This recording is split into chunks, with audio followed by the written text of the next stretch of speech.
Welcome to Diverse Orange, our conversations about diversity here in Central Florida. Today, my guest is Jaylen Christie. Hello, Jaylen. Hey, how are you doing today? I'm doing good. Well, Good. Jaylen, you're involved in a lot of things and are doing a lot of things, but let's find out a little bit about you. I Okay. understand you were born and grew up in Tallahassee.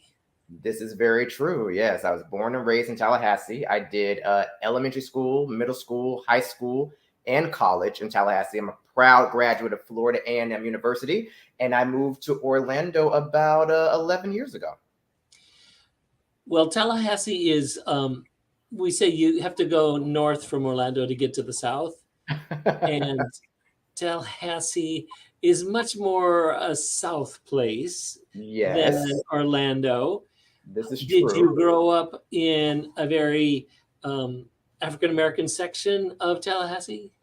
No, I actually grew up. Oh my gosh, I believe it was East Tallahassee is the area in which I grew up on. So Appalachia Parkway.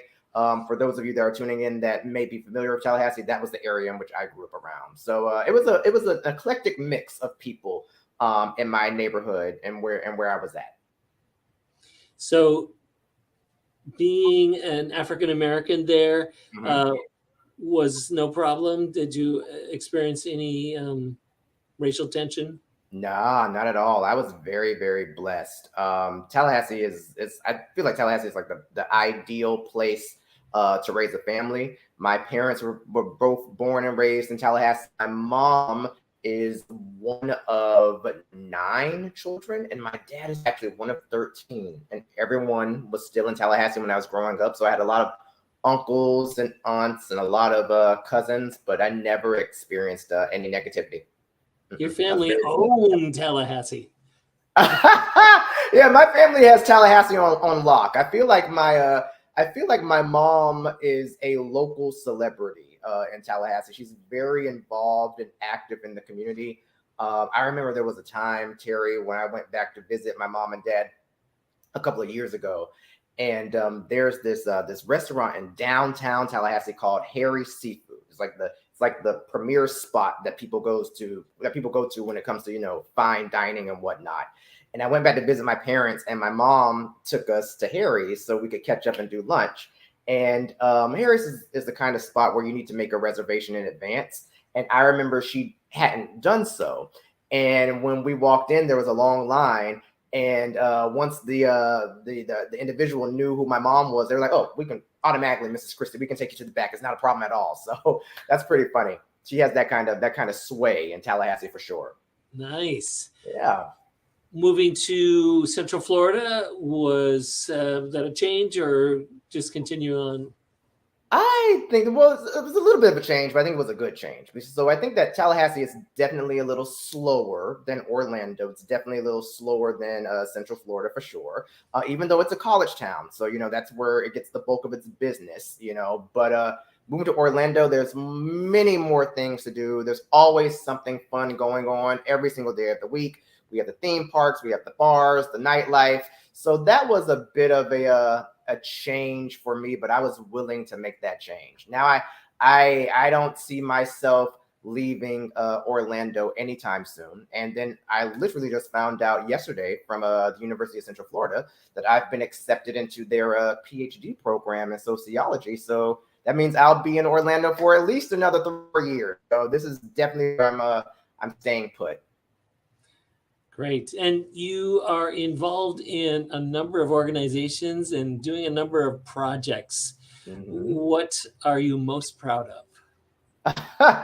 So I am involved in quite a few organizations. I need to take a break. All right, that's what I need to do. But I think what I am most proud of is I am on Mayor Jerry Deming's MLK commission, and I had the privilege, the great honor of spearheading and planning his very first Juneteenth celebration last year. So that was a lot of fun. I had a lot of help from a lot of friends, a lot of colleagues that stepped in to provide assistance. And it was such a success that I've been invited to do it again this year. So I'm looking forward to it. What does success look like for Juneteenth celebration? What is the Oh outcome you're my looking gosh. for? I think with it being the inaugural event, I think it was just, having participation. I was a little worried because we had never done it before. Orange County, Florida had never had, a Juneteenth celebration, at least not while Mayor Demings has been in office. So I was maybe a little nervous about, there being people that would come out, but we had a lot of individuals that showed up. We had great participation from local artists, local singers, local poets. We had food trucks. It was overwhelmingly positive. I could have done without the heat though. It was very hot because the event was held outdoors. So I remember praying and saying, "Please, Lord, don't let it rain," because it was supposed to rain that day. And God held off on the rain, but it was still pretty hot. It was hot and humid. That is what I remember the most about that day. But there was definitely an abundance of individuals that showed up.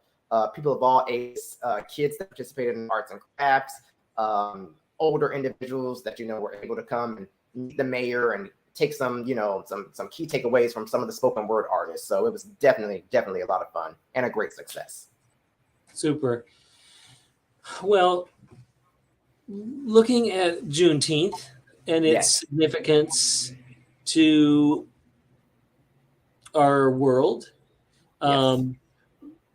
what should the takeaway be for all of our community? I think the key takeaway for me, Terry, is that Black history is American history.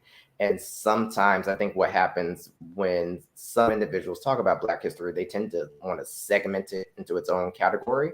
But Black history is American history. And I think that, embracing Juneteenth, I think it's a celebration of that. Sometimes we tend to relegate Black history to just, February, with it being Black History Month, but Black history is 365 days a year, in my humble opinion. And I feel very strongly about that. So I think embracing Juneteenth, which is a holiday that some people had kind of forgotten about, to be honest with you. So putting a positive spotlight on that and educating people on what the holiday is and what it's about, I think that's phenomenal. Did you celebrate Juneteenth in Tallahassee growing up? We sure did. Absolutely. So it's interesting. that you asked that question, because I think that Black people knew about Juneteenth, but I think with the events of 2020 and the murder of George Floyd, I think that caused a lot of corporations and organizations to now put a spotlight and a focus on Juneteenth. But I think for a lot of African Americans, for a lot of Black people, when a lot of other individuals were like, "Oh, Juneteenth is a holiday. Oh, okay, we celebrate that now." I feel like with us, we've been doing it for years. So for other people, it may have been new, but for me, it was like, "Oh, well, I'm 35 years old. I've been doing this, every year of my life." So, okay, all right. But I'm glad that more people are catching on. That warms my heart. So that's great. The more, the merrier. And what are some recent projects that you're working on? Oh, I can tell you one that I'm really proud of. So I just finished writing and illustrating a comic book entitled Stink Bomb Man and the Brain Kids. These are Stink Bomb Man.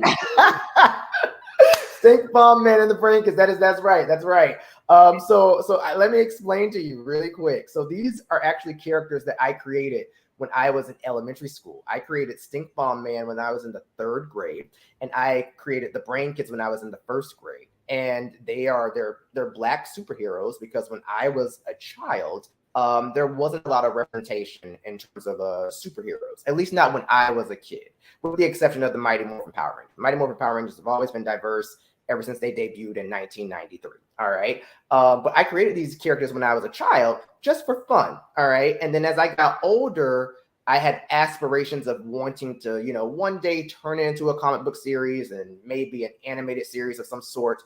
So, you know how it is, Terry. Sometimes we get busy with obligations and jobs and our careers and whatnot.